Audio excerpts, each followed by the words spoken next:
Peace be with you all. Good morning, everyone. Hello, and welcome to your daily devotion for Thursday. It is March 11th. Thank you all for joining us. As always, you can find these videos in 3 different places. You can find them on Facebook, on YouTube, and on Twitter. You can find them on both pages on Facebook, our regular Gull Lake United Methodist page, and our GLUMC Friends group. Also, make sure you're checking out Peggy's devotions that she posts on Monday, as well as the Lenten family prayer practices that Melissa is posting on those pages. Those are wonderful videos, wonderful spiritual resources for the season of Lent. Well, as always, we're going through the Upper Room Daily Meditation together. Thank you for joining us today. We are just a couple weeks away from Holy Week. It's hard to believe, but we're moving right through the season of Lent. And I hope that it has been a meaningful spiritual journey for all of you and continues to be. The title for today is From Within. Psalm 139 reads, I am fearfully and wonderfully made. That's just one verse of the full reading, which is Psalm 139, verses 1 through 18. Bit of a longer reading today, but we get to hear most of the psalm, so that's great. O Lord, you have searched me and known me. You know when I sit down and when I rise up. You discern my thoughts from far away. You search out my path and my lying down, and are acquainted with all my ways.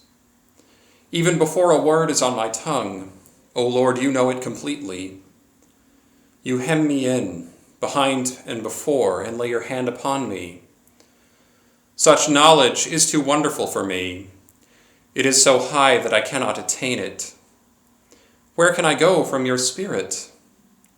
Or where can I flee from your presence? If I ascend to heaven, you are there. If I make my bed in Sheol, you are there. If I take the wings of the morning and settle at the farthest limits of the sea, even there your hand shall lead me, and your right hand shall hold me fast.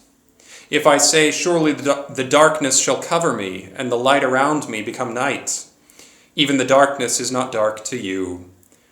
The night is as bright as day, for darkness is as light to you. For it was you who formed my inward parts. You knit me together in my mother's womb. I praise you, for I am fearfully and wonderfully made. Wonderful are your works that I know very well.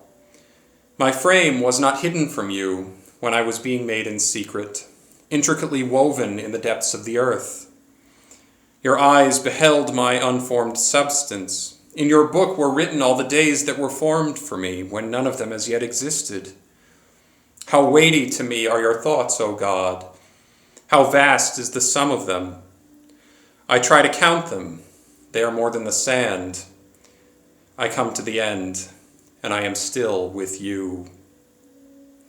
Oh, that you would kill the wicked, O God, and that the bloodthirsty would depart from me. Whoops, that was verse 19. So, it ended with the previous verse, verse 18. What a great psalm.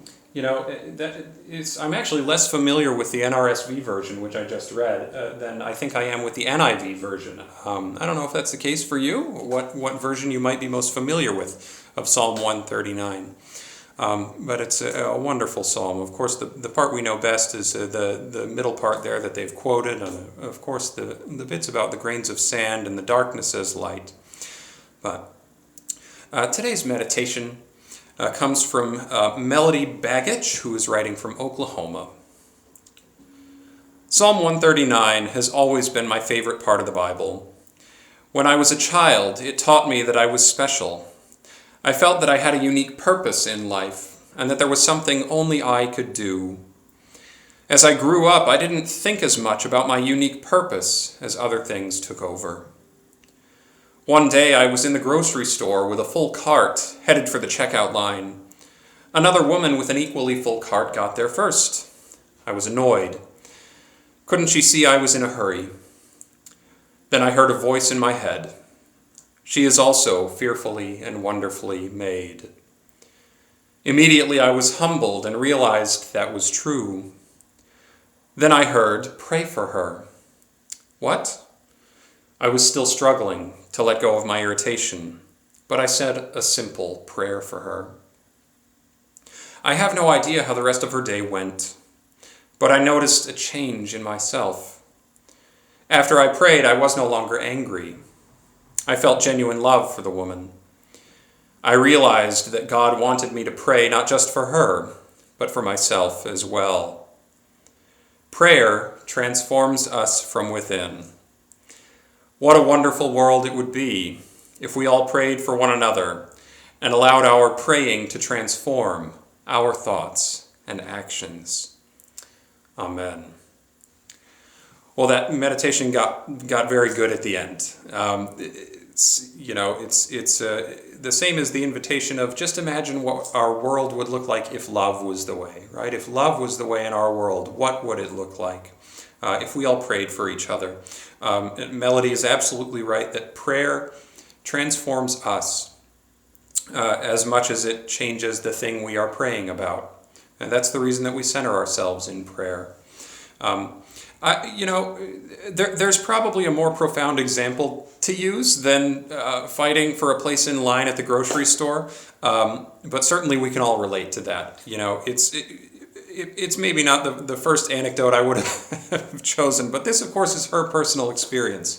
So, maybe think about other ways that you might apply that, and other places where you find yourself praying for the other and having compassion for someone that maybe go a little deeper than waiting in line at the grocery store.